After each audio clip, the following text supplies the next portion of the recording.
माथि तल माथि तल इधर उधर गर्नु भन हो ल अब यस्तो गर्नु यसरी घुमाउँदै मैले एकचोटि गर्दा यताबाट घुमाउनु एक देखाउँदा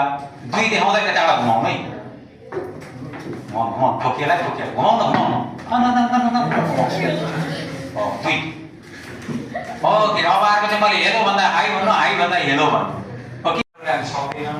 तिनीहरूले पुरस्कार दिने सित्तैमा पुरस्कार हो त्यसको लागि गेम खेलेर जित्नुपर्छ हेर है